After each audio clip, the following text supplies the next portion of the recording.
கோவில்பட்டியில் செய்தியாளர்கள் மத்தியில் பேசிய வைகோ, மதிமுக பொதுச் செயலாளர் வைகோ 2016 சட்டப்பேரவைத் தேர்தலில் தான் போட்டியிடப் போவதில்லை என்று அறிவித்துள்ளார். இதுகுறித்து விரிவான விவரங்களை தருவதற்காக மூத்த செய்தியாளர் தியாக செம்மல் நம்மளோட இணைப்பில் இருக்கிறார். அவரிடம் பேசலாம். செம்மல், வைகோவினுடைய இந்த திடீர் முடிவிற்கு என்ன காரணம்? ஏன் இந்த மனமாற்றம்? காயத்ரி, வைகோ இந்த முடிவை அறிவிப்பதற்கு முன்பாக பல்வேறு காரணங்களை அவர் அடுக்கி பேசியிருந்ததை நாம் நேரலையில் பார்த்திருந்தோம். இதனுடைய பின்னணி சம்பவமாக நேற்றைக்கு அவர் பிரச்சாரத்தை துவங்கிய போது ஒரு குறிப்பிட்ட சமூகத்தைச் சேர்ந்த அமைப்பினர் பசும்பொன் முத்துராமலிங்க தேவரின் சிலைக்கு அவர் மாலை அணிவிக்க கூடாது. வழக்கமாக பிரச்சாரத்தை இந்த பகுதியில் தொடங்கும் போது அவர் பசும்பொன் முத்துராமலிங்க தேவரின் சிலைக்கு மாலை அணிவித்து விட்டு தான் தொடங்குவது வழக்கமாக வைத்திருப்பார். அந்த சூழ்நிலையில் இன்று மாலை அணிவிக்க கூடாது என்று கருப்பு கொடி ஏந்தி ஆர்ப்பாட்டம் செய்தனர். ஆனால் அவர்கள் எதிர்ப்பை மீறி வைகோ பசுமன் முத்துராமலிங்க தேவர் சிலைக்கு மாலை அணிவித்து விட்டு அந்த நேரத்தில் ஒரு சலசலப்பு என்பது அந்த பகுதியில் ஏற்பட்டது. இன்று காலை வைகோ வேட்புமனு தாக்கல் செய்ய வருவதற்கு சில நிமிடங்களுக்கு முன்பாக அதே அமைப்பைச் சேர்ந்த வேறு சிலர் மீண்டும் கருப்பு கொடி காட்டி ஆர்ப்பாட்டத்தில் ஈடுபட்டனர். அந்த சூழ்நிலையில் தான் வேட்புமனு தாக்கல் செய்ய வந்த வைகோ தனது முடிவை மாற்றி அவருக்கு பதிலாக ஏற்கனவே மாற்று வேட்பாளர் பட்டியலில் இருந்த விநாயகம் ரமேஷை கோவில்பட்டி தொகுதியில் மதிமுக சார்பில் போட்டியிட வேட்புமனு தாக்கல் செய்ய சொல்லியிருந்தார். அவரும் வேட்புமனு தாக்கல் செய்திருந்தார். கடைசி நேரத்தில் இந்த மாற்றம் நிகழ்ந்தது.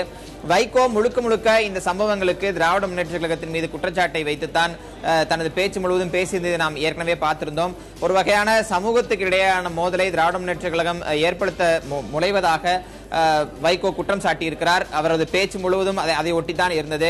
தனக்கு எதிராக வைகோ சார்ந்திருக்கக்கூடிய சமூகத்திற்கு எதிராகவும் இன்னொரு சமூகத்திற்கு எதிராகவும் ஒரு வகையான மோதலை உருவாக்குவதற்கு திராவிட முன்னேற்ற கழகம் முயற்சித்திருப்பதாக வைகோ குற்றம் சாட்டியிருக்கிறார். அந்த குற்றச்சாட்டின் அடிப்படையிலும் இது போன்ற மோதல்கள் தான் போட்டியிட்டால் அதிகரிக்கும் என்ற அடிப்படையிலும் தான் போட்டியிலிருந்து விலகுவதாக வைகோ அறிவித்திருக்கிறார். இன்னும் சொல்ல போனால் இந்த கூட்டணி, மக்கள் நல கூட்டணி, தேமுதிக, தமாக ஆகிய கூட்டணி அமைந்த பிறகு எந்த ஒரு முடிவும் அதிகாரப்பூர்வமாக 6 பேரும் கூடி அறிவித்து வந்த சூழ்நிலையில் தற்போது இந்த செய்தியாளர் சந்திப்பின் மூலமாகவே நேரடியாக அனைத்து கூட்டணி கட்சியினுடைய அனைத்து கட்சி தலைவர்களுக்கும் இந்த அறிவிப்பை அவர் வெளியிட்டிருக்கிறார். மிக முக்கியமான அறிவிப்பாக இதை நாம் பார்க்கிறோம். இன்று காலை வேட்புமனு தாக்கல் மாற்றம் ஏற்பட்ட போது கூட வேறு தொகுதியில் வைகோ போட்டியிடுவாரா என்கிற கேள்வியெல்லாம் இருந்தது. ஆனால் அப்படி ஒரு சூழ்நிலை அவர் இன்று தற்போது போட்டி இல்லை என்று அறிவித்திருக்கிறார். கிட்டத்தட்ட சரியாக 20 வருடங்கள் கழித்து விளாத்திக்குளத்தில் 1996 போட்டியிட்டு வைகோ தோல்வியடைந்திருந்தார். அதன் பிறகு சட்டமன்ற தேர்தல் எதிலும் வைகோ போட்டியிடவில்லை. அப்படி ஒரு சூழலில் 20 ஆண்டுகள் கழித்து 2016 ஆண்டு சட்டப்பேரவை தேர்தலில் கோவில்பட்டி தொகுதியில் வைகோ போட்டியிடுவார் என்று அறிவிக்கப்பட்டிருந்தது. அந்த சூழ்நிலையில் அந்த போட்டியும் தற்போது இல்லை என்கிற முடிவு மதிமுக தொண்டர்கள் மத்தியிலும், மதிமுக தேமுதிக மக்கள் நல கூட்டணி தமாக தொண்டர்கள் மத்தியிலும் ஒரு முக்கியமான அதிர்வலைகளை ஏற்படுத்தியிருக்கின்ற பார்க்கலாம். காயத்ரி, செம்மல், 20 ஆண்டுகளுக்கு பிறகு மீண்டும் சட்டசபையில் நான் போட்டியிட போகிறேன் என்று அறிவித்தும் இப்போது திடீரென்று இந்த முடிவை மாற்றிக்கொண்டிருக்கிறார். இது மதிமுக தொண்டர்களுக்கு இடையே ஒரு சோர்வை உண்டாக்காதா? நாம் 2 விஷயங்களை சற்று தெளிவாக இந்த விஷயத்தில் பார்க்க வேண்டியது இருக்கிறது. மறுமலர்ச்சி திராவிட முன்னேற்ற கழகத்திற்கு 2016 சட்டப்பேரவை தேர்தல் என்பது மிக முக்கியமான தேர்தல். ஏனெனில் கடந்த தேர்தல்களில் திமுக அல்லது அதிமுக ஆகிய இரு கட்சிகளோடு கூட்டணி வைத்து வந்த சூழ்நிலையில் தனித்து களம் காண்பது என்கிற முடிவை வைகோ எடுத்திருந்தார். அவரோடு மக்கள் நல கூட்டணி, தேமுதிக மக்கள் நல கூட்டணியில் தன்னை இழுத்துக் கொண்டிருந்தார். அந்த மக்கள் நல கூட்டணியோடு தேமுதிக, தமாக ஆகிய கட்சிகளும் இணைந்திருந்தன. இப்படி ஒரு சூழலில் ஒரு முக்கியமான முடிவாக வைகோவே களம் காண்பது என்பது ஒரு வரவேற்கத்தக்க விஷயமாக மதிமுக தொண்டர்கள் மத்தியில் பார்க்கப்பட்டாலும் தற்போதைய அறிவிப்பு தான் போட்டியிடவில்லை என்கிற அறிவிப்பு மதிமுக தொண்டர்கள் எந்த மாதிரி அதிர்வலைகளை ஏற்படுத்தும் என்பது அடுத்தடுத்த கட்டங்களில் தெரியவரும். ஆனால் அப்படிப்பட்ட முடிவை தன்னுடைய திமுக எதிர்ப்பில் இருந்து அவர் தொடங்கியிருப்பதும் ஒரு முக்கியமான அரசியல் நகராக பார்க்கலாம். இப்படி ஒரு காரணத்திற்கு திமுகவின் செயல்தான் காரணம் என்று வைகோ குற்றம் சாட்டுகிறார். அப்படி ஒரு சூழ்நிலையில் நான் விலகுகிறேன் என்று அவர் அறிவித்திருப்பதை தொண்டர்கள் எப்படி பார்க்க போகிறார்கள் என்பதும் ஒரு முக்கியமான கேள்வி. அதற்கு முன்பாக விடுதலை சிறுத்தைகள் கட்சியின் பொதுச் செயலாளர் ரவிக்குமார் நம்மோடு இருக்கிறார். அவரிடம் பேசலாம். திரு ரவிக்குமார், உங்கள் கூட்டணியின் ஒருங்கிணைப்பாளர் இப்படி ஒரு அதிரடி முடிவை எடுத்திருக்கிறார். உங்கள் தலைவருக்கு கூட நேரடியாக இந்த நேரலையில் தான் அவர் அந்த தகவலை தெரிவிக்கிறார். இப்படி ஒரு அதிரடியான முடிவை நீங்கள் எப்படி பார்க்கிறீர்கள்? எங்கள் கூட்டணியினுடைய ஒருங்கிணைப்பாளர் மரியாதைக்குரிய அண்ணன் வைகோ அவர்கள் தனது முடிவை மறுபரிசீலனை செய்ய வேண்டும். அவர் இந்த தேர்தலிலே போட்டியிட வேண்டும். அவர் போட்டியிடுவது மறுமலர்ச்சி திராவிட முன்னேற்ற கழக தொண்டர்களுக்கு மட்டுமல்ல, தேமுதிக, மக்கள் நல கூட்டணி, தமிழ் மாநில காங்கிரஸ் அணிந்திருக்கிற இந்த வெற்றி கூட்டணியினுடைய தொண்டர்கள் அனைவருக்குமே உத்வேகம் அளிக்கிற ஒரு குறியீடாக இருக்கும். எனவே நான் அவரிடத்தில் மன்றாடி கேட்டுக் கொள்ளுகின்றேன், உங்கள் முடிவை நீங்கள் மறுபரிசீலனை செய்ய வேண்டும், நீங்கள் தேர்தலில் போட்டியிட வேண்டும் என்று நான் கேட்டுக்கொள்ளுகின்றேன். எந்த ஆத்திரமூட்டலுக்கும் நாம் இடம் கொடுத்து விடக்கூடாது, பலியாகிவிடக் கூடாது. தேர்தல் களம் அவருக்கு புதிதானதல்ல. இத்தகைய ஆத்திரமூட்டல்களும் புதிதானதல்ல. எல்லாவற்றையும் எதிர்கொண்டவர். இன்றைக்கு தமிழக வரலாற்றிலேயே மிகப்பெரிய ஒரு மாற்று அணியை அமைத்த சாதுரியம் அவருடையதுதான். இந்த சாதனைக்கு சொந்தக்காரர் அவர். எனவே அவர் தனது முடிவை மறுபரிசீலனை செய்து தேர்தலிலே போட்டியிட வேண்டும் என்று நான் மிகவும் பணிவோடு அவரை கேட்டுக் கொள்கின்றேன். இல்ல, திரு வைகோ களம் காண்பது, திரு திருமாவளவன் களம் காண்பது ஆகியவரெல்லாம் தலைவர்களே நேரடியாக இறங்கும் போது அந்த கூட்டணிக்கு அது பலம் என்று பார்க்கப்பட்டது. தற்போது வைகோ இந்த முடிவை எடுத்திருப்பது, இந்த பின்வாங்கக்கூடிய முடிவை எடுத்திருப்பது உங்கள் கூட்டணிக்கு பின்னடைவாக அமையாதா? கூட்டணிக்கு பின்னடைவு என்று நாம் இதை கருத தேவையில்லை. ஆனால் இந்த தொண்டர்களுடைய உணர்வுகளுக்கு மதிப்பளித்து அவர்களுக்கெல்லாம் உத்வேகம் ஊட்டும் விதமாக நிச்சயமாக அண்ணன் வைகோ அவர்கள் தனது முடிவை மறுபரிசீலனை செய்து தேர்தலில் போட்டியிடுவார் என்று நான் நம்புகின்றேன். எங்களுடைய கோரிக்கையெல்லாம் அவர் ஏற்றுக்கொள்வார் என்ற நம்பிக்கை எங்களுக்கு இருக்கிறது. நிச்சயமாக அவர் போட்டியிடுவார் என்ற நம்பிக்கை எனக்கு இருக்கிறது. நன்றி திரு ரவிக்குமார், இணைப்பில் இருந்து கருத்துக்களை பண்ணதுக்கு நன்றி. காயத்ரி மற்றும் மணிமாறன், திரு ரவிக்குமார் சொன்னது போன்று இந்த கூட்டணிக்கான ஒரு பலமாக வைகோவின் போட்டி பார்க்கப்பட்டது. இன்னும் சொல்ல போனால் மதிமுக சற்று பலவீனமான ஒரு சூழ்நிலையில் தான் தற்போது இருக்கிறது என்பது அரசியல் பார்வையாளர் கருத்து. ஏனெனில் மதிமுகவினுடைய வைகோவுக்கு அடுத்தபடியாக இருந்த பெரும்பான்மையான இரண்டாம் கட்ட தலைவர்கள் கட்சியை விட்டு வெளியே இருந்த சூழ்நிலையில் மீண்டும் கட்சியை கட்டமைக்க வேண்டிய ஒரு சூழ்நிலை வைகோவுக்கு இருந்தது. வைகோவை நேரடியாக போட்டியிடுவது என்பது ஒரு கூடுதல் பலமாக பார்க்கப்பட்டது. தற்போது இந்த திடீர் முடிவு கூட்டணி கட்சி தலைவர்கள் மத்தியில் ஒரு அதிர்வலைகளை ஏற்படுத்தியிருக்கின்றது தான் சொல்ல வேண்டும். காயத்ரி, செம்மல், வேட்பு மனு தாக்கல் செய்வதற்கு முக்கிய வேட்பாளர்கள்லாம் தாக்கல் செய்ய தொடங்கிட்டாங்க. இந்த மாதிரியான ஒரு சூழ்நிலையில கடைசி நேரத்துல தன்னுடைய முடிவை வைகோ மாற்றியிருக்காரு. அதற்கான காரணங்களையும் அவர் குறிப்பிட்டு சொல்லியிருக்காரு. இந்த மாதிரியான ஒரு விஷயம் அரசியல் சூழல்ல எத்தகைய ஒரு மாற்றத்தை ஏற்படுத்தும்? இல்ல, திரு வைகோவை பொறுத்தவரை அதிரடி முடிவுகள் என்பது ஆச்சரியப்படக்கூடிய ஒரு விஷயம் அல்ல. இறுதி நேரத்தில் பல்வேறு முடிவுகளை மாற்றக்கூடியவர் திரு வைகோ. இன்னும் சொல்ல போனால் 2011 சட்டமன்ற தேர்தலில் அதிமுகவோடு தொகுதி உடன்பாடுகள் ஏற்படாத ஒரு நிலையில் சட்டமன்ற தேர்தலிலேயே போட்டியிடவில்லை என்று அறிவித்திருந்தார். கிட்டத்தட்ட கட்சி தொடங்கி 20 ஆண்டுகளுக்கு மேலான ஒரு கட்சி சட்டமன்ற தேர்தலே போட்டியிட மாட்டோம் என்று அறிவிப்பது என்பது அந்த காலகட்டத்தில் ஒரு புது விஷயமாகவும் அதிர்வலைகளை ஏற்படுத்தக்கூடிய விஷயமாகவும் பார்க்கப்பட்டது. 2011 சட்டமன்ற தேர்தலில் மறுமலர்ச்சி திராவிட முன்னேற்ற கழகம் போட்டியிடவே இல்லை. ஆனால் 2014 ஆண்டில் மீண்டும் பாரதிய ஜனதா கூட்டணியில் இணைந்து மறுமலர்ச்சி திராவிட முன்னேற்ற கழகம் போட்டியிட்டது. இப்படி ஒரு சூழ்நிலையில் வைகோ சட்டமன்றத்துக்கு வருவாரா என்கிற கேள்வி இந்த சட்டமன்ற தேர்தல் குறித்த விவரங்கள் பேச்சுக்கள் தொடங்கிய போதிலிருந்தே இருந்தது. கூட்டணி அமைப்பது முதல் கொண்டே இந்த பேச்சுக்கள் இருந்து வந்தது. அப்படி ஒரு சூழ்நிலையில் தான் போட்டியிடுவதை கடந்த சில தினங்களுக்கு முன்பு நடந்த அண்ணா நகர் பொதுக்கூட்டத்தில், அண்ணா நகரில் பிரச்சாரத்தை தொடங்கிய அந்த பொதுக்கூட்டத்தில் வேட்பாளர் பட்டியலை அறிவித்துவிட்டு தான் போட்டியிட போகிறேன், 20 வருடங்களுக்கு பிறகு நான் களம் காண போகிறேன் என்று அவர் தெரிவித்திருந்தார். இன்னும் சொல்ல போனால் கோவில்பட்டி என்பது அவருடைய சொந்த மாவட்டம். அந்த மாவட்டத்தில் கோவில்பட்டியில் அவர் போட்டியிடுவது என்பது பெரும் வரவேற்பை பெறும் என்றெல்லாம் சொல்லியிருந்த சூழ்நிலையில் தற்போது வைகோவின் இந்த முடிவு என்பது அரசியலில் ஒரு முக்கியமான முடிவாகவே நாம் பார்க்கலாம். ஆனால் கூட்டணி கட்சியினர், விடுதலை சிறுத்தைகள் கட்சியின் ரவிக்குமார் தொலைபேசியில் நம்முடன் பேசும்போது தெரிவித்தது போன்று அவர் மீண்டும் இந்த முடிவை மறுபரிசீலனை செய்து மீண்டும் போட்டியிட வேண்டும் என்கிற கோரிக்கை எழுப்பியிருக்கிறார். அநேகமாக இந்த கூட்டணி கட்சி தலைவர்கள் எல்லாம் அந்த நிலைப்பாட்டுக்கு வருவார்கள் என்றும் எதிர்பார்க்கலாம். அவரோடும் தொடர்ச்சியாக நாம் தொலைபேசியில் தொடர்பு கொண்டு அவர்கள் கருத்துக்களை பெற்று வருகிறோம். காயத்ரி, செம்மல், மக்கள் நல கூட்டணி, அதுக்கப்புறம் தேமுதிக, அதுக்கப்புறம் தமிழ் மாநில காங்கிரஸ், இப்படி எல்லா கட்சியும் கூட்டணி அமைத்த பிறகு எந்த ஒரு முடிவையும் தனியாக எந்த ஒரு தலைவர்களும் அறிவிக்கவில்லை. அப்படி இருக்கும் சூழலில் இந்த முக்கியமான முடிவை இவர் தனிப்பட்ட முறையில் அறிவித்ததற்கான காரணம் என்ன என்பது குறித்து சொல்ல முடியுமா? அதற்கான காரணம் என்ன என்பது குறித்து திரு வைகோவிடம் தான் நாம் கேட்க வேண்டும். ஆனால் இப்படி அறிவித்திருப்பது என்பதே அந்த கூட்டணியில் ஒரு புது விஷயமாக பார்க்கப்படுகிறது. ஏனெனில் இதுவரை அறிவிக்கப்பட்ட அனைத்து அறிவிப்புகளுமே அது 4 கட்சி தலைவர்கள் இருந்த போதும் சரி, அது 5ஆக மாறி பின்னர் 6ஆக மாறிய போதும் ஒன்றாகத்தான் அறிவித்திருந்தார்கள். வேட்பாளர் அறிவிப்பு உட்பட அனைத்து விஷயங்களையும் ஒன்றாகத்தான் அறிவித்திருந்தார்கள். ஆனால் வைகோவினுடைய இந்த தனிப்பட்ட முடிவை அவர் தனிப்பட்ட இடத்தில் அறிவித்திருப்பதும் இதன் வாயிலாகவே வைகோ அந்த பேச்சை தொடங்கும் போதே நாம் பார்த்தோம். விஜயகாந்த் தொடங்கி வாசன் வரை அனைத்து தலைவர்களின் பெயரையும் படித்து இவர்களுக்கும் இவர் கட்சித்தான தொண்டர்களுக்கும் சில விஷயங்களை சொல்ல வேண்டும் என்றுதான் அந்த பேச்சையே அவர் தொடங்கி இருந்தார். அந்த பேச்சு முழுவதும் அவர் நேரடியாக அவர்களுக்கு தகவல் சொல்லும் விதத்தில் தான் சொல்லியிருந்தார். இந்த சூழ்நிலையில் வைகோ இதை எப்படி இந்த நிகழ்வை கையாளுகிறார் என்பது ஒரு முக்கியமான நிகழ்வாக பார்க்கிறது. தன்னுடைய திமுக எதிர்ப்பு அஸ்திரத்தை பயன்படுத்தும் ஒரு விதமாக இந்த எதிர்ப்பை அவர் பதிவு செய்திருக்கிறாரா, அல்லது எடுத்திருக்கக்கூடிய முடிவில் அவர் உறுதியாக இருக்க போகிறாரா என்கிற கேள்வியும் தற்போது இருக்கிறது. ஒருவேளை திமுக எதிர்ப்பை பதிவு செய்யும் நோக்கில் இதை அறிவித்துவிட்டு பின்னர் முடிவை அவர் திரும்ப பெறுவாரா என்கிற கேள்வியும் கேட்கப்படாமல் இல்லை. இனி அடுத்த சில நாட்களுக்குள் வைகோ தனது முடிவை மாற்றுவதற்கான வாய்ப்பு இருக்கிறதா என்கிற கேள்வியும் நாம் தொடர்ந்து கேட்க வேண்டிய ஒரு சூழலும் இருக்கிறது. மணிமாறன், செம்மல், இப்போ திமுக மீது ஒரு அதாவது சாதிய மோதலை திட்டமிட்டே திமுக தூண்டுகிறது அப்படிங்கிற ஒரு குற்றச்சாட்டை வைகோ முன்வைத்து தான் நான் போட்டியிடவில்லை அப்படிங்கிற கருத்தையே தெரிவிச்சிருக்காரு. இந்த மாதிரி ஒரு முக்கிய கட்சியின் மேல ஒரு குற்றச்சாட்டை முன்வைக்கும் போது அது அந்த கட்சி சார்ந்து எந்த மாதிரியான ஒரு பலவீனத்தை ஏற்படுத்தும்? காயத்ரி, நான் தொடர்ந்து பேசுவதற்கு முன்பாக நமது செய்தியாளர் நாகராஜ் இணைப்பில் இருக்கிற அவரிடம் பேசலாம். நாகராஜ், காலை முதலேயே வைகோ வேட்புமனு தாக்கல் குறித்த செய்தியாக்கத்தில் இருக்கீங்க. திடீரென இந்த முடிவு மாற்றப்பட்டது. விநாயகம் ரமேஷ் தனக்கு பதிலாக வைகோவுக்கு பதிலாக மாற்று வேட்பாளராக வேட்புமனுவை தாக்கல் செய்தார். வெளியில் வந்த வைகோ போட்டியில் என்று அறிவிக்கிறார். எப்படி இருக்கிறது அங்க இருக்கிற களம்? அங்க இருக்கிற மதிமுக தொண்டர்கள், மக்கள் நல கூட்டணி, தேமுதிக, தமாக தொண்டர்கள் என்ன சொல்கிறார்?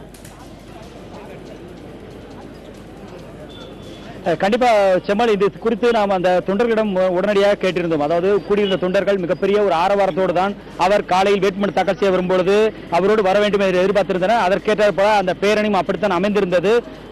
அவர் இங்கே உள்ள, அதாவது கோவில்பட்டியில் உள்ள அவருக்கான அந்த கட்சி அலுவலகத்திலிருந்து பிரச்சார வாகனத்தில் வேட்புமனு தாக்கல் செய்ய கிளம்பி வந்திருந்தார். அவரோடு ஆயிரக்கணக்கான தொண்டர்களும் வந்திருந்தார்கள்.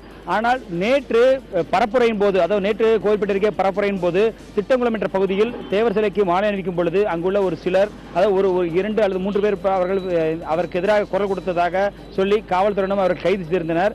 இந்த பின்னணி பார்க்கும் பொழுது இது முழுக்க திமுக பின்னணி என்று தெரிவித்திருந்தார். ஏற்கனவே கடந்த 4 நாட்கள் முன்பாக கூட ஒரு சம்பவம், அதாவது விளாத்திக்குளம் பகுதியில் அவர் பரப்புரை மேற்கொள்ளும் பொழுது அங்கு தேவேந்திரகுல சமுதாயத்திற்கு பாத்திப்பட்ட கோவிலில் நடந்த ஒரு விழாவின் போது ஒலிபெருக்கி மூலமாக பாடல்கள் எழுப்பப்பட்டது. அப்பொழுது கூட நான் பாங்கு செய்யும் பொழுது நான் எப்படி பேச மாட்டேனோ அதே போல கோவில் திருவிழாவின் போதும் அந்த பரப்புரையில் நான் ஈடுபட மாட்டேன் என்று தெரிவித்திருந்தார். ஆனாலும் அந்த பரப்புரையின் போது நடைபெற்ற நிகழ்வு கூட வேண்டுமென்றே திமுகவினரால் தூண்டிவிடப்பட்ட நிகழ்வு என்று தெரிவித்திருந்தார். அதற்கு முன்பாக நடந்த 2 நாட்கள் முன்பாக நடந்த சம்பவம் கூட இந்த மாதிரியான சூழ்நிலை உறுதிப்படுத்தும் விதமாக இருந்தது. அதாவது நெல்லையில் இருந்த பெரிய சிலை முன்பாக ஆகட்டும், அதே போல கோவில்பட்டியில் நடந்த இந்த பிரச்சனை நடந்தது. அதாவது இங்கு மாமண்டூரில் நடந்த மாநாட்டின் போது இவர்கள், அதாவது மற்றொரு கட்சிக்கு, அதாவது இவர்கள், அதாவது விடுதலை சிறுத்தை கட்சிகள் போன்றே மற்றொரு கட்சியான தமிழ் புலிகள் கட்சிகளுக்கு அவர் ஒரு வாய்ப்பு கொடுத்திருந்தார். ஆனால் மற்றொரு சமுதாய, அந்த அருந்ததி சமுதாயத்தை சேர்ந்த மற்றொரு கட்சியான அந்த மாற்றுக் கட்சிக்கு அவர்கள் தங்கள் வாய்ப்பில்லை என்று அவர்கள் தரப்பில் தெரிவிக்கப்பட்டது. எனவே அந்த ஒரு எதிர்ப்பின் காரணமாக அவரது உருவமும் எரிக்கப்பட்டது. அந்த நிலையில் அதற்கு அடுத்தடுத்தாக நடந்த சம்பவங்கள் அனைத்துமே தேவேந்திர குலத்திற்கும் அதே போல தேவேந்திர குலத்துக்கு எதிராக இவர் சித்தரிக்கப்படுவதாக அமைந்தது. அதற்கு அடுத்ததாக தேவரண சமுதாயத்துக்கு எதிராக சித்தரிக்கப்படுவதாகவும் தற்போது நடந்த சம்பவங்கள், கடந்த 2 நாட்கள் நடந்த சம்பவங்கள் அதற்காக நடந்தது. எனவே இந்த சம்பவங்கள் எல்லாம் பார்க்கும் பொழுது இது அனைத்துமே திமுகவினால் தூண்டப்பட்ட ஒரு சம்பவமாகத்தான் பொதுப்படையாக பேசி வந்தார். இன்று பேசும்பொழுது கூட இதற்கு நடந்த காரணம், அதாவது இன்று அகில இந்திய தேவரண கூட்டமைப்பை சார்ந்த மக்கள் கூட்டமைப்பை சார்ந்த சுமார் 30க்கும் மேற்பட்டோர் கைது செய்யப்பட்டுள்ளனர். அவர்கள் தேவர் சிலை முன்பாக, அதாவது வைகோ அங்கிருந்து அவரது கட்சி அலுவலகத்திலிருந்து புறப்பட்டு வரும்பொழுது அவர்கள் ஆதரவுடன் தொண்டர்களுடன் வரும்பொழுது அவர்கள் தேவர் சிலை அருகே இருந்து கருப்பு கொடி காட்ட முயற்சித்தனர். அவர்களை காவல்துறையினர் கைது செய்திருக்கிறார். சுமார் 30க்கும் மேற்பட்ட அந்த தொண்டர்கள் கைது செய்யப்பட்டுள்ளனர். அவர்கள் கோஷமிடும் பொழுது அதுக்கு ஜாதி வெறி பிடித்தவர் என்று தான் அவர்கள் கூறினார்கள். அதற்கு அந்த நேரத்தில் இங்கு உள்ள அவரது ஆதரவாளர்களுக்கும் அவர்களுக்கும் இடையே கூட ஒரு சிறு வாக்குவாதங்கள் ஏற்பட்டது. ஆனால் காவல்துறையினர் தடுத்திருந்தனர். இந்த மாதிரியான சூழ்நிலை கடந்த சில நாட்களாகவே ஒரு ஜாதி ரீதியான ஒரு சூழல் அவர் மீது ஒரு படர்ந்த ஒரு சூழ்நிலை உருவாக்கப்பட்டதாக காணப்பட்டது. அதனை அவர் எதிர்த்தும் அதற்கு முழு காரணமாக திமுக இருப்பதாகவும் பேசி வந்தார். ஒவ்வொரு பரப்புரையும் போதும் அதை வலியுறுத்தி வந்தார். இந்த நிலையில் தான் இன்று நடந்த சூழல், அதாவது 20 ஆண்டுகளுக்கு பிறகு தான் போட்டியிடப் போவதாக இருந்த நிலையில் இறுதிக்கட்ட நேரத்தில் ராமானுஜம், அதாவது இறுதிக்கட்ட நேரத்தில் அவரது வேட்பாளரான அவரது மாற்று வேட்பாளராக அறிவித்திருந்தார். மாற்று வேட்பாளரும் அவர் இந்த பகுதியில் உள்ள இளைஞரின் தலைவராக இருக்கக்கூடியவர். அவருக்கு தான் இந்த, அதாவது விநாயகம் என்று சொல்லக்கூடிய விநாயகம் ஜி ரமேஷ் என்பதை அறிவித்திருந்தார். அவர் இங்குள்ள மதிமுக இளைஞரணி தலைவராக இருக்கிறார், அவருக்கு அறிவித்திருக்கிறார். எனவே இந்த இறுதிக்கட்ட மாற்றம் என்பது இறுதி வரை, அது உடனிருந்து கூட வந்த தொண்டர்களுக்கும் தெரியாது, அதே போல காத்திருந்த பத்திரிகையாளர்களும் தெரியாது. ஆனால் கடைசி இறுதிக்கட்ட நேரத்தில் அவர் மாற்று வேட்பாளர் அறிவித்தவுடன் தான் இங்கு அந்த பேச்சு எடுபட்டது. ஏன் மாற்றிருக்கிறார் என்று கூறும் பொழுது கடந்த 2 நாட்கள் நடந்த சம்பவம் சரி, அதுக்கு பின்னதாக நடந்த சம்பவம் சரி, இது அனைத்துமே ஜாதி ரீதியான ஒரு பூச்சி மேல் பூசப்படுகிறது என்று தெரிவித்திருந்தார். செம்மல். நாகராஜ், நாம் தொடர்ந்து பேசலாம். அதற்கு முன்பாக வைகோ போட்டியிடவில்லை கோவில்பட்டி தொகுதியில் என்ற அறிவிப்பை வெளியிட்ட அந்த காட்சிகளை மீண்டும் ஒரு முறை பார்க்கலாம். பார்த்துட்டு உங்களிடம் மீண்டும் வர நாகராஜ். திராவிட இயக்கத்தில் ஒளி பேசுகின்ற தந்தை பெரியாரின் சுயமரியாதையுடன் அண்ணாவின் லட்சிய கனவுகளை நலமாக்கி வெற்றி பெறுவேன் என்று என் நெஞ்சுக்குள் தவம் செய்து சபதம் பூண்டுள்ளேன். இந்த பின்னணியில் 2016 மே 16 நடைபெற இருக்கும் தமிழக சட்டமன்ற தேர்தலில் நான் போட்டியிடுவது இல்லை என்றும் கோவில்பட்டி தொகுதியில் போட்டியிடுவதற்கு தகுதியான வேட்பாளராக விநாயக ரமேஷ் அவர்களது பெயரையும் கழகத்தின் அவைத்தலைவர் அண்ணன் திருப்பூர் துரைசாமி, ஆட்சி மன்ற குழு செயலாளர் MP கணேசமூர்த்தி, அரசியல் ஆய்வு மைய செயலாளர் புலவர் செந்தில் அதிபன், அரசியல் ஆலோசனை குழு செயலாளர் புலவர் செவந்தியப்பன் ஆகியோரிடமும் துணை பொதுச் செயலாளர்கள் நாசரேல் துரை, மல்லை சத்யா, துரை பாலகிருஷ்ணன் ஆகியோரிடம் தெரிவித்து அவர்களின் முழு சம்மதத்துடன் இந்த முடிவை அறிவிக்கிறேன். பிறகாக மீண்டும் சொந்த மாவட்டத்தில் இருக்கக்கூடிய ஒரு தொகுதியில் வைகோ களம் காண்கிறார் என்கிற அறிவிப்பு. இந்த முடிவு மாற்றத்துக்கு முன்பு எப்படி பார்க்கப்பட்டது, அவரது பிரச்சார பயணங்கள் எல்லாம் எப்படி இருந்தது, அது குறித்த செய்தியாக்கத்தில் இருந்து நீங்க அந்த தொண்டர்களுடைய வரவேற்பு மற்ற விஷயங்களை எப்படி பார்த்தீங்க?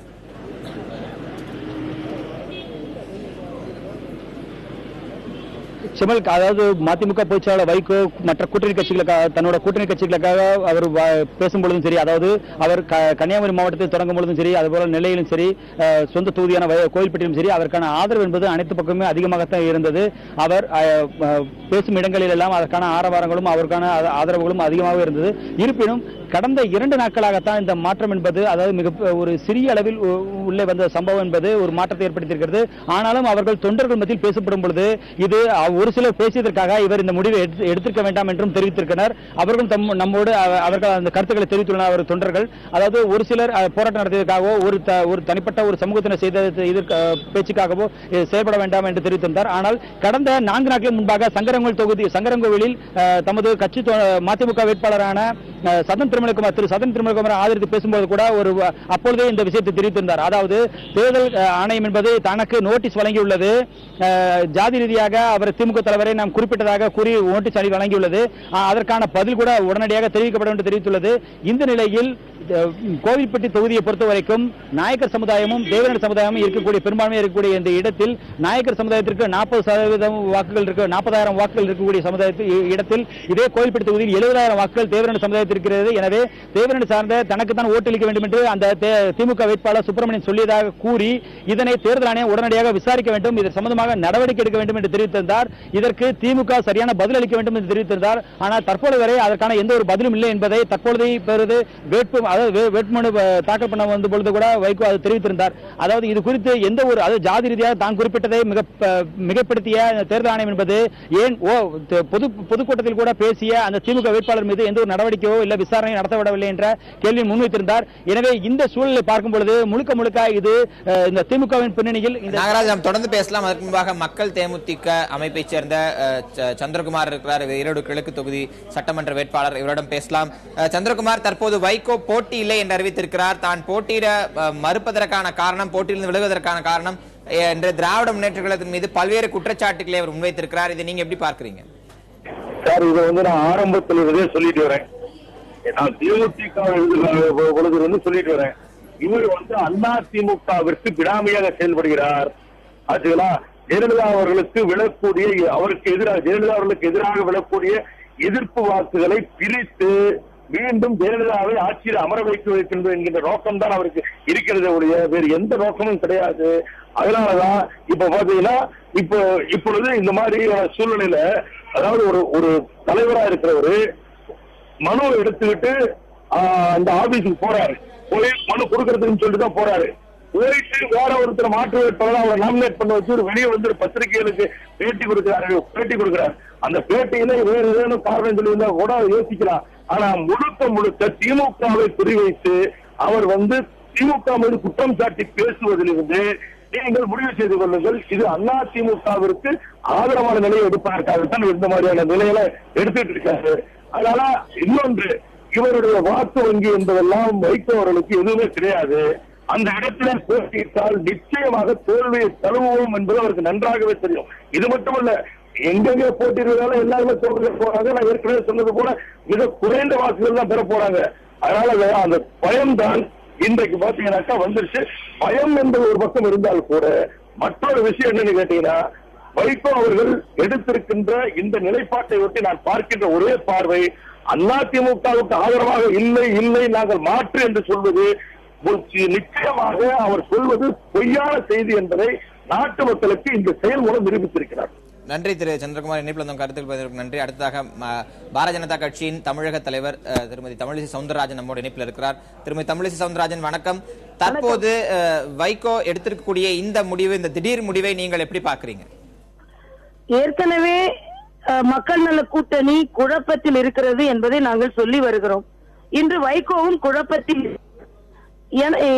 எனது கருத்து என்ன என்றால், ஏன் வேட்புமனு தாக்கல் செய்வதைப் போலவே வந்து மக்களை ஏமாற்ற வேண்டும் என்பதுதான்.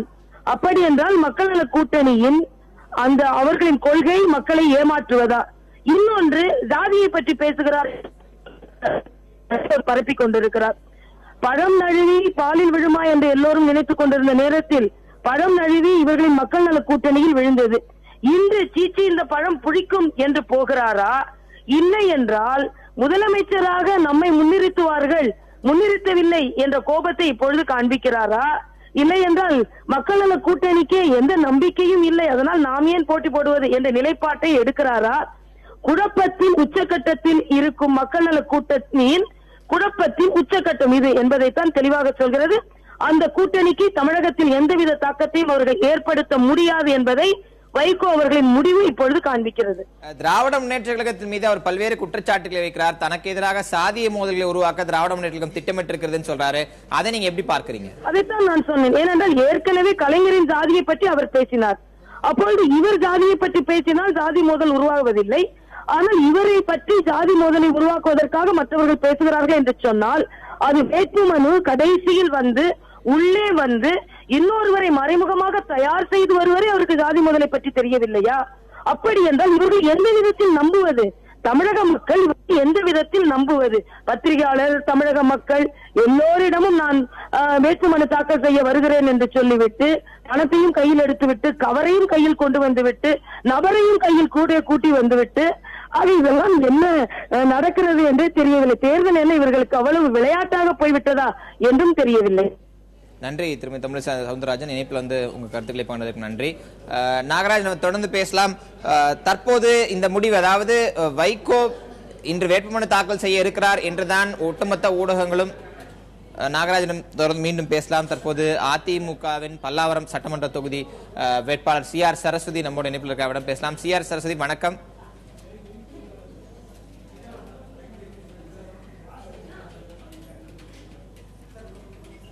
சிஆர்எஸ் இணைப்பு துண்டிக்கப்பட்டிருக்கு. மீண்டும் அவரிடம் முயற்சி செய்வோம். நமது நெல்லை நாகராஜ் இருக்கிறார், அவரிடம் பேசலாம். நாகராஜ், காலை முதலே அனைத்து ஊடகங்களும் அங்கு காத்துக் கொண்டிருந்தன. நேரலையில் அந்த செய்திகளை வழங்குவதற்கு தயாராக இருந்தோம். வரக்கூடிய அந்த நிமிடம் வரை வைகோ அந்த முடிவை எதையும் அறிவிக்காமல் உள்ளே சென்றாரா? அந்த சூழ்நிலையில் அங்கு நடந்தது என்ன? அதாவது சரியாக 12 மணிக்கு அவரது கட்சி அலுவலகத்துக்கு வந்திருந்தார். அங்கிருந்து நேரடியாக இந்த இருக்கக்கூடிய கோட்டாட்சியர் அலுவலகத்திற்கு வேட்புமனு தாக்கல் செய்ய இருப்பதாக தெரிவித்திருந்தார். அதுவும் ஊர்வலமாக வந்து, அதாவது கட்சி அலுவலகத்திலிருந்து சுமார் 2 கிலோமீட்டர் தூரத்திற்கு அந்த பகுதிக்குள், நகர்பகுதிக்குள் சுற்றி ஊர்வலமாக வந்துதான் இங்கு வேட்புமனு தாக்கல் செய்ய உள்ளதாக தெரிவித்திருந்தார். அந்த ஊர்வலத்தின் போது தலைவர்கள் சிலைக்கு மாலை அணிவித்ததாக தெரிவித்திருந்தார். முதற்கட்டமாக இருக்கக்கூடிய தேவர் சிலைக்கு அவர் மாலை அணிவிக்கவில்லை. அங்கு காவல்துறை நாம் தொடர்ந்து பேசலாம். தற்போது திராவிட முன்னேற்ற கழகத்தின் செய்தி தொடர்பாளர் திரு TK இளங்கோவன் நம்மோட இணைப்பில் இருக்கிறார், பேசலாம். திரு இளங்கோவன் வணக்கம். வணக்கங்க. வைகோ இன்றைக்கு கோவில்பட்டி தொகுதியில் போட்டியிடவில்லை என்று அறிவித்திருக்கிறார். போட்டியிடாததற்கான காரணம் திராவிட முன்னேற்ற கழகம் சாதி ரீதியான மோதல்களை தனக்கு எதிராக தூண்டிவிடுகிற குற்றச்சாட்டை வைத்து அதனால் போட்டியிடவில்லை என்று சொல்கிறார். உங்களுடைய கருத்து என்ன? இதுல நாங்கள் சாதி ரீதியான எந்தவித மோதலையும் அங்கே ஏற்படுத்தவில்லை. அங்கே எங்களுடைய வேட்பாளர், அங்கே உள்ள பெரும்பான்மை சாதி வேட்பாளர் கூட இல்லை. இவர் போட்டியிடாததற்கு திமுக கழகத்தை காரணம் காட்டுவது என்ன, எதற்கு என்று தெரியவில்லை. கடந்த முறை அவர் 2004 நாடாளுமன்ற தேர்தலில் கூட அவர் இதே போலவே கடைசி நேரத்தில் வேறு வேட்பாளரை நிறுத்தி அவர்களுடைய கட்சிக்குள்ளேயே பல பேருக்கு வருத்தம் ஏற்பட்ட நிலையை உருவாக்கினார். அவர் என்ன முடிவை எடுக்கிறார் என்று யாருக்கும் தெரியாது. எடுத்த முடிவுக்கு காரணமாக திராவிட முன்னேற்ற கழகத்தை அவர் சொல்கிறார் என்பது ஏற்றுக்கொள்ளத்தக்கதல்ல. வைகோ என்ன மனநிலையில் இப்படி பேசுகிறார் என்பதும் புரியவில்லை. இல்ல, உங்கள் கட்சி சார்பாக போட்டியிடக்கூடிய வேட்பாளர் ஆங்காங்கே சாதி ரீதியாக பேசி வருகிறார், தனக்கு எதிரான மோதல்களை அவர் தான் தூண்டுறாருன்னு சொல்றாரு. இந்த குற்றச்சாட்டை நீங்கள் எப்படி பாக்குறீங்க? பொதுவாக வேட்பாளர்கள் தாங்கள் எப்படியாவது வெற்றி பெறுவதற்கு பல முறைகளை, வழிமுறைகளை கையாள்வார்கள். அவர் சாதி ரீதியாக என்ன சொல்கிறார் என்று எனக்கு தெரியவில்லை. ஏனென்றால் அந்த தொகுதியிலே திராவிட முன்னேற்ற கழகத்தின் வேட்பாளராக போட்டியிடுபவர் அங்கு உள்ள பெரும்பான்மை சாதியை சேர்ந்தவர் அல்ல. அவர் திமுக வாக்குகளை மட்டுமே நம்பி போட்டியிடுபவர். எனவே திமுக கழகத்தில் சாதி பார்ப்பதில்லை. பல காலங்களில் திமுக கழகத்தின் சார்பிலே அந்த பகுதியிலே தென்பகுதியிலே நாங்கள் வெற்றி பெற்றிருக்கிறோம். மற்றவர்கள் சொல்லும் பொழுது கூட அது அதிமுகவின் கோட்டை என்று சொல்லும் பொழுது கூட நாங்கள் அதிக இடங்களில் வெற்றி பெற்றிருக்கிறோம். இந்த முறையும் திமுகவில் இருக்கின்ற உறுப்பினர்களில் ஏறத்தாழ 13 பேர் தென் மாவட்டங்களை சார்ந்தவர்கள். எனவே சாதி பிரச்சனையை கிளப்பி நாங்கள் எந்த தேர்தலிலும் வெற்றி பெற வேண்டும் என்று எண்ணியது இல்லை. இப்பொழுது வைகோ இறுதி நேரத்தில் எங்கள் வேட்புமனு அறிவிக்கப்பட்ட பிறகு தேர்தல் அலுவலகத்தில் சென்று ஆணையாளர் முன்னாலே இந்த கருத்தை சொல்வது எப்படி என்று எனக்கு புரியவில்லை. திமுக தலைமை திமுக வேட்பாளர் சாதி குறித்து பேசிய பேச்சுகளுக்கு கண்டனம் தெரிவிக்கவில்லை அப்படின்ற குற்றச்சாட்டை அவர் முன்வைக்கிறார். அப்படி பேசுவதை திமுக தலைமை கண்டிக்கவில்லை அப்படிங்கறத எடுத்துக்கிறதா? இல்ல, திமுக தலைமை அவர் சாதி ரீதியாக பேசுகிறார் என்று வைகோ திமுக தலைமைக்கு புகார் சொல்லி அந்த புகாரை நாங்கள் ஏற்றுக்கொள்ளவில்லை என்றால் அவருடைய கருத்திலே நியாயம் இருக்கும். இவர் எந்த புகாரை எப்பொழுது சொன்னார், யார் மீது சொன்னார், அது பொதுவாக பத்திரிகை பேட்டியாகவாவது கொடுத்தாரா என்பதெல்லாம் நீங்க உங்களுக்கே தெரிந்த ஒன்றுதான். இல்ல, வைகோ கோவில்பட்டியில் தனது வெற்றி வாய்ப்புகள் பிரகாசமாக இல்லை என்கிற சூழ்நிலை இந்த முடிவை எடுத்திருக்கிறாருன்னு சற்று முன்பு பேசிய மக்கள் தேமுதிக அமைப்பை சேர்ந்த சந்திரகுமார் சொன்னாரு. அந்த அணிக்கே வெற்றி வாய்ப்பு தமிழகத்தில் எந்த தொகுதியிலும் இல்லை. இருந்தாலும் அவர்கள் போட்டியிடுகிறார்கள். பெரிய கூட்டணியை அமைத்து விட்டதாக மகிழ்ச்சியிலே இருக்கிறார்கள். அவர் முதலமைச்சர் வாய்ப்பு தனக்கு கிடைக்காது என்ற காரணத்தினாலே போட்டியிலிருந்து விலகி இருக்கிறார் என்றுதான் நான் கருதுகிறேன். நன்றி திரு இளங்கோவன், இணைப்பில் வந்து கருத்து பண்ண நன்றி. அடுத்ததாக விடுதலை சிறுத்தைகள் கட்சியின் நிறுவன தலைவர் திருமாவளவன் இருக்கிறார், அவருடன் பேசலாம். திரு திருமாவளவன் வணக்கம். வணக்கம். வணக்கம். எல்லா முடிவுகளையும் 6 கூட்டணி கட்சி தலைவர்களும் ஒன்றாகவே தான் அறிவித்து வந்தீர்கள். ஆனால் இன்றைக்கு வைகோ தனது முடிவை தனிப்பட்ட முறையில் திடீரென அறிவித்திருக்கிறார். இந்த முடிவு குறித்து உங்களோட கருத்து என்ன? இந்த தகவலை கேட்டு நான் மிகவும் அதிர்ச்சி அடைகிறேன். வைகோ அவர்கள் அரும்பாடுபட்டு தேமுதிக மக்கள் நல கூட்டணி தமாக என்னும் இந்த வெற்றி கூட்டணியை உருவாக்கினார். தற்போது அவர் வேட்புமனு தாக்கல் செய்ய இயலாத நிலைக்கு ஆளாக்கப்பட்டிருக்கிறார் என்பது வேதனைக்குரியதாக இருக்கிறது. அண்ணன் அவர்கள் இந்த முடிவை மறுபரிசீலனை செய்ய வேண்டும். அவர் வேட்புமனு தாக்கல் செய்ய வேண்டும், கோவில்பட்டியில் போட்டியிட வேண்டும் என்று விடுதலை சிறுத்தைகளின் சார்பில் மக்கள் நல கூட்டணியில் சார்பில் நான் வேண்டுகோள் விடுக்கிறேன். யாரோ சிலர் வேண்டுமென்று ஒரு சிலரை ஏவிவிட்டு அவருக்கு எதிரான ஒரு கருத்தை உருவாக்குவதற்கு, மக்களுக்கிடையிலே மோதலை உருவாக்குவதற்கு முயற்சிப்பதாக தெரிகிறது. ஆனால் வைகோ அவர்கள் இந்த சதி முயற்சியின் பின்னணியில் திராவிட முன்னேற்ற கழகம் இருக்கிறது என்று கூறியிருக்கிறார். இந்த நிலையில் நாம் மிகவும் கவனமாக இருந்து இந்த தேர்தலை சந்திக்க வேண்டியிருக்கிறது. திமுக அதிமுக என்கிற மிகப்பெரிய சக்திகளை 50 ஆண்டு காலத்திற்கு பின்னர் கடுமையாக எதிர்க்கக்கூடிய ஒரு களத்தை அமைத்திருக்கிறோம். அவர்களுக்கு மாற்றாக ஒரு மாற்று அணியை உருவாக்கி இருக்கிறோம். மக்கள் மிகுந்த எதிர்பார்ப்போடு ஆவலோடு இந்த அணியை வெற்றி பெற வைக்க வேண்டும் என்பதில் உறுதியாக காத்திருக்கிறார்கள். எனவே இந்த சூழலில் அண்ணன் வைகோ அவர்கள் தன்னுடைய நிலைப்பாட்டை மறுபரிசீலனை செய்ய வேண்டும். ஒரு 4-5 பேர் எதிர்ப்பு தெரிவித்ததால் ஒட்டுமொத்தமாக ஒரு சமூகமே நம்மை எதிர்ப்பதாக நாம் கருத வேண்டியதில்லை. அவர் எல்லா சமூகத்திற்கும் பொதுவானவர். எந்த ஒரு குறிப்பிட்ட சமூகத்திற்கும் ஆதரவானவர் அல்லது குறிப்பிட்ட சில சமூகத்திற்கு எதிரானவர் என்ற நிலை கிடையாது. சாதி மத வேதங்களுக்கு அப்பாற்பட்டு அரசியல் செய்யக்கூடிய ஆற்றல் வாய்ந்த ஒரு தலைவர். எனவே தன்னுடைய நிலைப்பாட்டை மறுபரிசீலனை செய்ய வேண்டும். கோவில்பட்டியில் நமது வெற்றி கூட்டணியின் வேட்பாளராக அவர் போட்டியிட வேண்டும் என்று கேட்டுக்கொள்கிறேன். வெற்றி வாய்ப்புக்கு பார்த்து வெற்றி வாய்ப்பு கிடைக்காது என்கிற அடிப்படையில் தான் அவர் விலகி இருக்கிறார். முதலமைச்சர் வேட்பாளராக தன்னை அறிவிக்கவில்லை என்ற கோபத்தில் அவர் விலகி இருக்கிறார் என்று பாரதிய ஜனதா தொடங்கி பிற எதிர்க்கட்சிகள் உங்கள் கூட்டணி மீது குற்றச்சாட்டு வைத்திருக்கின்றன, வைகோ மீது குற்றச்சாட்டு வைத்திருக்கின்றன. இந்த குற்றச்சாட்டை நீங்க எப்படி பாக்குறீங்க? இது மிகவும் அபத்தமானது. வேண்டுமென்றே தீண்டும் உள்நோக்கத்தில் முன்வைக்கக்கூடிய ஒரு குற்றச்சாட்டு. அவர் எந்த இடத்திலும் தன்னை முதல்வர் வேட்பாளராக அறிவிக்க வேண்டும் என்று எண்ணியதும் இல்லை, விரும்பியதும் இல்லை. மனப்பூர்வமாக கேப்டன் விஜயகாந்த் அவர்களை முதல்வர் வேட்பாளர் என்று பிரகடனப்படுத்தியவர் அண்ணன் வைகோ அவர்கள். ஆகவே அவர் மீது இப்படி ஒரு அபாண்டமான பழியை சுமத்த எதிர்க்கட்சிகள் முன்வருவது, முயற்சிப்பது வன்மையான கண்டனத்திற்குரியது. இது கடுமையான அவதூறு என்பதை தெரிவித்துக் கொள்கிறேன். திராவிட முன்னேற்ற கழகத்தின் தலைமைக்கு நெருக்கமான ஒருவர் தான் இது போன்ற சாதி மோதல்களை எனக்கு எதிராக தூண்டுகிறார் அப்படின்னு சொல்றார். அந்த குற்றச்சாட்டின் நியாயங்களாக நீங்கள் எதை பார்க்கிறீர்கள்? அந்த குற்றச்சாட்டு சரியானதுதானா? அவருக்கு உண்மை தெரிந்து இந்த கருத்தை அவர் கூறியிருக்க கூடும். உண்மை தெரியாமல் வெறுமன வாய் பிடித்ததோ மாங்காய் பிடித்ததோ என்று சொல்லியதாக நான் கருதவில்லை. அவருக்கு தெரிந்த உண்மைகளில் இருந்து அல்லது கிடைத்த ஆதாரங்களில் இருந்துதான் அவர் அவ்வாறு உண்மையை வெளிச்சத்திற்கு கொண்டு வருகிறார். ஆக இதில் உண்மை இருக்கிறதா இல்லையா என்பதை விட அண்ணன் வைகோ அவர்கள் இந்த தேர்தலில் போட்டியிட வேண்டும், அவர் வெற்றி பெற வேண்டும், சட்டமன்றத்தில் அவர் குரல் ஒலிக்க வேண்டும், நாம் அதில் உறுதியாக இருக்க வேண்டும் என்பதுதான் என்னுடைய வேண்டுகோள்.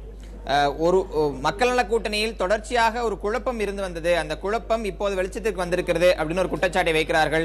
மக்கள் நல கூட்டணி என்பதே குழப்பமான கூட்டணி அப்படின்லாம் நேரடியான குற்றச்சாட்டுகள் உங்கள் மீது வைக்கப்படுகிறது. குழப்பத்தின் வடிவமாக வைகோ அவர்கள் இந்த முடிவை பார்க்கலாமா? உங்கள் யாரிடமும் தெரிவிக்காமல் அந்த முடிவை எடுத்திருக்கிறார்கள் எடுத்துக்கொள்ளலாமா? மக்கள் நல கூட்டணியில் ஒருபோதும் குழப்பம் ஏற்பட்டதில்லை. குழப்பவாதிகள் தான் இதில் குழப்பத்தை உருவாக்குவதற்கு முயற்சித்தார்கள். மக்கள் நல கூட்டணி நாளுக்கு நாள் மக்களிடையே நன்மதிப்பை பெற்று வலுப்பெற்று வருவதை பொறுத்துக் கொள்ள முடியாதவர்கள், சகித்துக் கொள்ள முடியாதவர்கள் இப்படிப்பட்ட அவதூறுகளை தொடர்ந்து பரப்பி வருகிறார்கள். உருவாகிய போதே இது நிலைக்காது என்றார்கள். நிலைத்த பிறகு இது தேர்தல் நேரத்தில் தொகுதி பங்கீடு செய்கிற போது உடைந்துவிடும் என்று சொன்னார்கள். எல்லாவற்றையும் தாண்டி இன்றைக்கு 6 கட்சிகள் இணைந்த ஒரு மெகா கூட்டணியாக தமிழக அரசியல் வரலாற்றில் முதல் முறையாக இப்படி உருவாகி இருப்பதை பொறுத்துக் கொள்ள முடியாதவர்கள் பரப்புகிற வதந்தி. எங்கள் கூட்டணியில் எந்த குழப்பமும் இல்லை, இந்த முடிவை எங்களோடு கலந்து பேசி எடுக்க வேண்டிய அவசியம் இல்லை, கூட்டணிக்கு பொதுவான முடிவுகளைத்தான் கலந்து பேசி எடுக்க வேண்டும். இது அவருடைய கட்சி சம்பந்தப்பட்ட விவரம். அவர் வேட்பாளராக நிற்பதா வேண்டாமா என்பது அவருடைய தனிப்பட்ட விவகாரம்.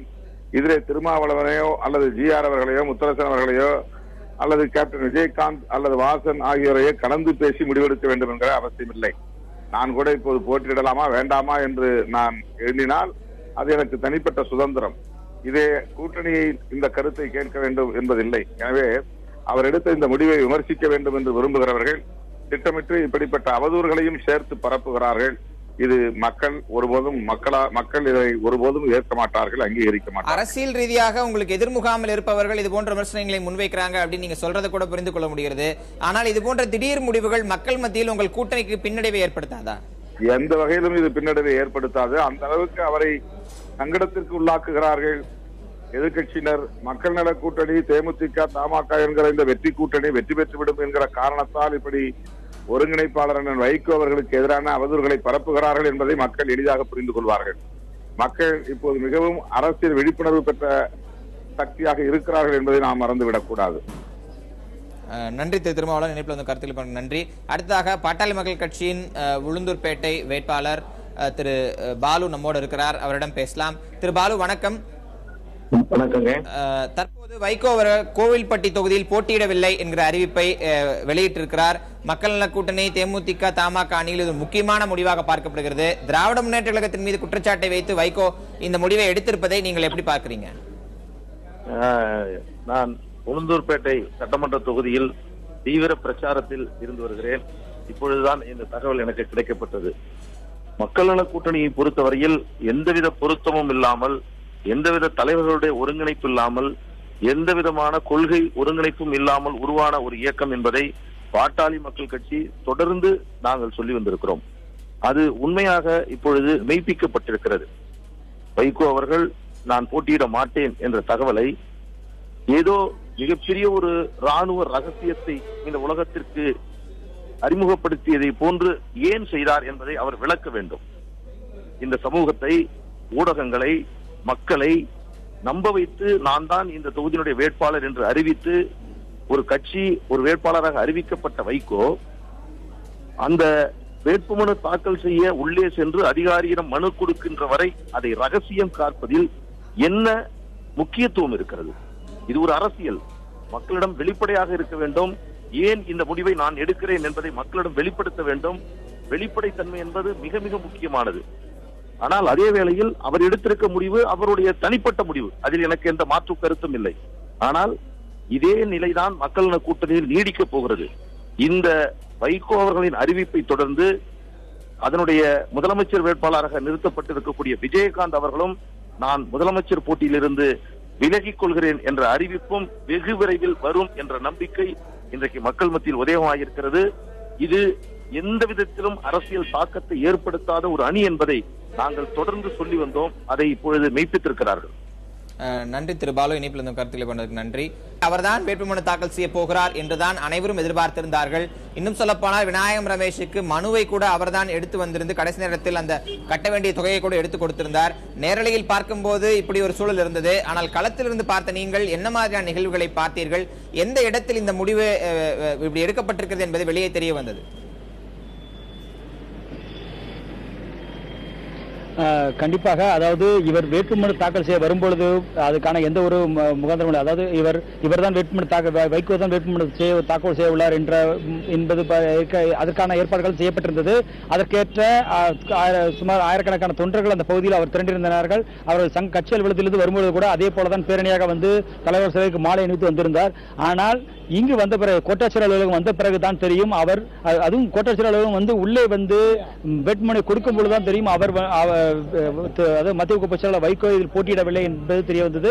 அதுவும் போட்டியிடவில்லை என்று சொல்லவில்லை, கேட்டதற்கு அவர் முதற்கட்டமாக நான் 27ஆம் தேதி வேட்புமனு தாக்கல் செய்ய வருகிறேன், அது ஒத்தி வைத்துள்ளேன் என்றுதான் தெரிவித்திருந்தார். எனவே அதனால்தான் பத்திரிகையாளர்கள் நாங்கள் பொறுமையாக காத்திருந்தோம். அதாவது அது மட்டுமில்லாது வெளியே வந்து, அதாவது இந்த வேட்புமனு தாக்கல் முடிந்த பிறகு வெளியே வந்து அதுக்கான பதில்களை சொல்கிறேன் செய்தியாளர்களிடம் அப்படின்னு தெரிவித்திருந்தார். எனவே அதற்கு அந்த நிமிடத்தில் தான் இந்த அவருடைய இளைஞரணி தலைவர், அதாவது மதிமுக இளைஞரணி தலைவர் கூடிய விநாயகம் ரமேஷ் போட்டியிட போவதாகவும் அதுவும் மாற்று வேட்பாளர் என்று தான் அவரை தெரிவித்திருந்தார். எனவே தான் மாற்று வேட்பாளர் போட்டியிடுகிறார் என்று தான் அனைத்து செய்தியாளர்களும் அறிந்திருந்தோம்.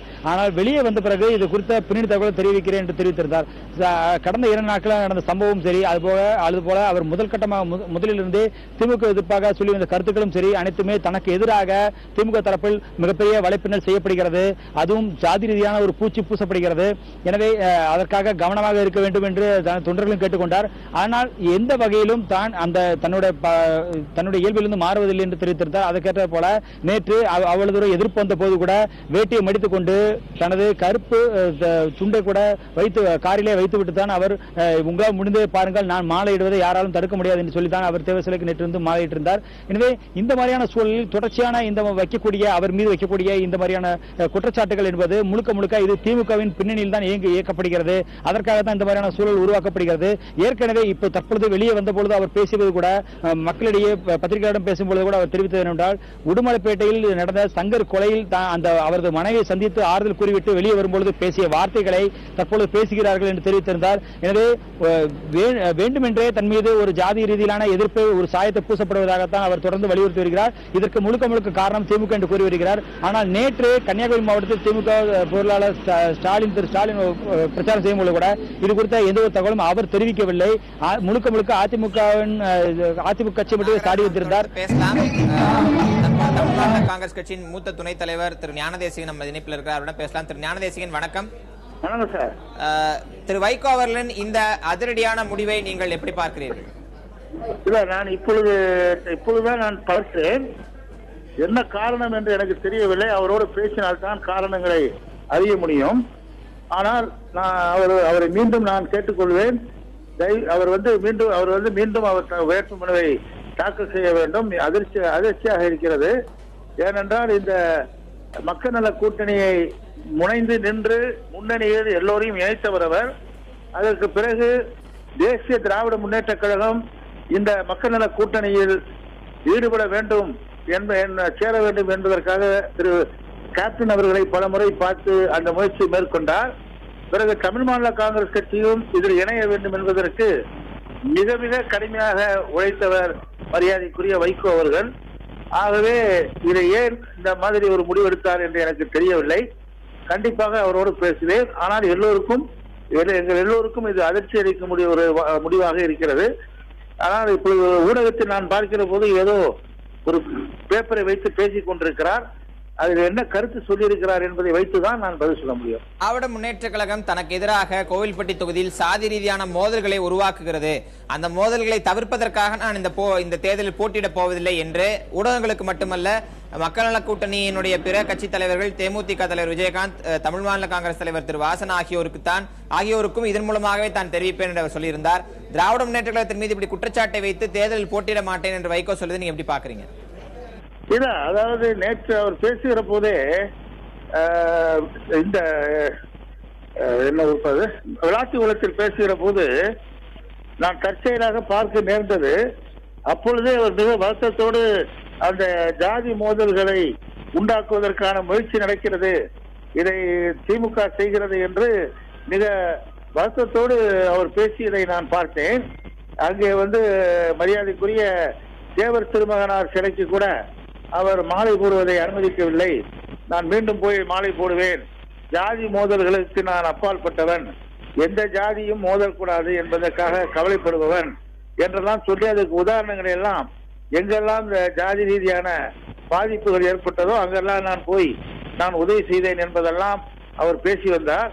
ஈவன் மறைந்த மரியாதைக்குரிய கோவிந்தசாமிநாதன் வழக்கறிஞரை வைத்து கூட ஒரு வழக்கை நான் நடத்தினேன் என்று கூட அவர் குறிப்பிட்டிருந்தார் நேற்று மாலை. ஆகவே அது சம்பந்தமாக அவர் மன உளைச்சலுக்கு ஆளாகியிருப்பார்.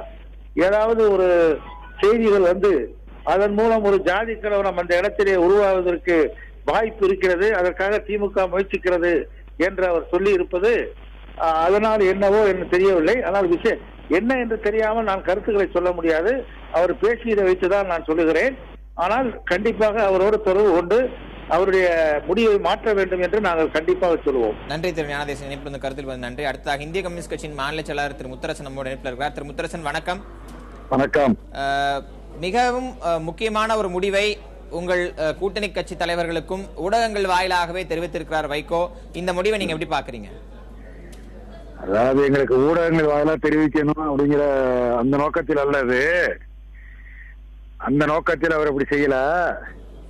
எல்லாவற்றையுமே எங்களோட கலந்து பேசக்கூடியவர் தான். அங்க திராவிட முன்னேற்ற கழகம் ஒரு ஜாதி மோதலை உருவாக்குவதற்குள்ள முயற்சியை மேற்கொள்ளுகிறது. அந்த மோதலை தவிர்ப்பதற்கு அண்ணன் வைகோ அவர்கள் இப்படிப்பட்ட ஒரு முடிவை மேற்கொண்டிருக்கிறார்கள். இருந்தாலும் அந்த முடிவை மறுபரிசீலனை செய்ய வேண்டும் என்று கேட்டுக்கொள்கிறேன். இது போன்ற ஒரு முடிவு, அதிரடியான முடிவு, எல்லா முடிவுகளையும் 6 பேரும் ஒன்றாக அறிவித்து வந்தீர்கள். அப்படி ஒரு வழக்கத்திலிருந்து மாறாக அவர் திடீரென தனிப்பட்ட முறையில் அறிவித்திருப்பது உங்கள் கூட்டணிக்கு பின்னடைவை ஏற்படுத்தாதா? எந்த பின்னடைவும் கிடையாது. அங்க ஏற்பட்ட திடீர் சூழலை முதல்ல பார்க்கணும். அவங்க தேவர் சிலைக்கு மாலை போட போனவரை தேவையில்லாம போடக்கூடாதுன்னு சொல்லி ஒரு ஜாதிய மோதலை உருவாக்குறதுக்குள்ள மிக அசிங்கமான ஒரு நிலையை திமுக தூண்டுதலின் காரணமா அங்க நடைபெறுகிறது. தன்னால ஒரு ஜாதிய மோதல் அங்க வந்துவிடக் கூடாதுங்கிற சமூக அக்கறையோடு அந்த முடிவை எடுக்க வேண்டிய நிலைமை அவருக்கு ஏற்பட்டிருக்கிறது. இல்ல, இந்த இடத்துல ஒரு அமைப்பினர் அவருக்கு எதிராக ஒரு போராட்டத்தை நடத்துகிறார்கள், தொடர் போராட்டத்தை நடத்துகிறார்கள் என்றால் அதற்கு வேறு வழியில் அந்த பிரச்சனைக்கு தீர்வு காண்பதோ அல்லது வேறு வகையை கையாளாமல் போட்டியிடவில்லை என்று சொல்வது என்பது நிச்சயமாக தொண்டர்கள் மத்தியில் ஒரு சோர்வையோ சுணக்கத்தையோ ஏற்படுத்தாதுன்னு சொல்ல முடியுமா? அதாவது போட்டியிட்டு பதவிக்கு வருவதை விட சமூக ஒற்றுமை தான் ரொம்ப முக்கியம். சமூக ஒற்றுமை, நமக்கு பதவி முக்கியம் இல்ல, சமூக ஒற்றுமை தான் ரொம்ப முக்கியம். அந்த ஒற்றுமையை நிலைநாட்ட வேண்டும் என்பதற்காக அப்படிப்பட்ட ஒரு முடிவை அவர் மேற்கொண்டிருக்கிறார். நன்றி திரு முத்தரசன், இணைப்பில் வந்து கருத்துக்களை பண்ணதுக்கு நன்றி. தொடர்ந்து நம்ம செய்தியாளர் நாகராஜிடம் பேசலாம். அதுக்கு முன்பாக காங்கிரஸ் கட்சியின் மூத்த தலைவர் ஒருவரான கோபண்ணா நம்முடைய இணைப்பில் இருக்கிற அவரிடம் பேசலாம். திரு கோபண்ணா வணக்கம். அதிரடியான முடிவை வைகோ திடீரென்று அறிவித்திருக்கிறார். இந்த முடிவை நீங்கள் எப்படி பாக்குறீங்க? இல்ல, பொதுவாகவே அரசியல்ல எப்பயுமே குழப்பமான ஒரு முடிவுகளை எடுக்கக்கூடியவராகத்தான் வைகோ இருந்து வருகிறார். அவர் எப்பயும் ஒரு உணர்ச்சி பூர்வமாக தன்னை அரசியலிலே தன்னை ஈடுபடுத்திக் கொள்கிற ஒரு மனோபாவம் உள்ளவராகத்தான் அவர் இருந்து வருகிறார். உணர்ச்சிகளின் அடிப்படையில், அதாவது விரக்தியின் அடிப்படையில், உணர்ச்சிகளின் அடிப்படையில் ஒருவர் முடிவெடுக்கும் போது அந்த முடிவு பெரும்பாலும் தவறானதாகத்தான் இருக்கிறது. இந்த பிரச்சனையில அவர் ஏதோ ஒரு அமைப்பு இவருக்கு எதிராக முழக்கம் எழுப்பினார்கள், எதிர்ப்பு தெரிவித்தார்கள் என்ற அடிப்படையில வேட்புமனுவை அவர் தாக்கல் செய்வதிலிருந்து பின்வாங்குவது அவருக்கு ஏதோ அவநம்பிக்கை ஏற்பட்டிருக்கிறது. இந்த முடிவை கூட அவர் தன்னுடைய மற்ற கூட்டணி கட்சிகளுக்கு தெரிவிக்காமல் ஊடகங்கள் மூலமாக தெரிவிக்கிறதுல இருந்தே இவர் எந்த வகையில ஒருங்கிணைப்பு பணியை செய்கிறார் என்று தெரியவில்லை. ஆக ஒருங்கிணைப்பாளராக இருக்கிறவரே ஒரு முடிவை தன்னிச்சையாக எடுத்து மற்றவர்களுக்கு ஊடகங்கள் தெரிவிக்கிற வகையில் தான் அந்த கூட்டணி செயல்பட்டு கொண்டிருக்கிறது.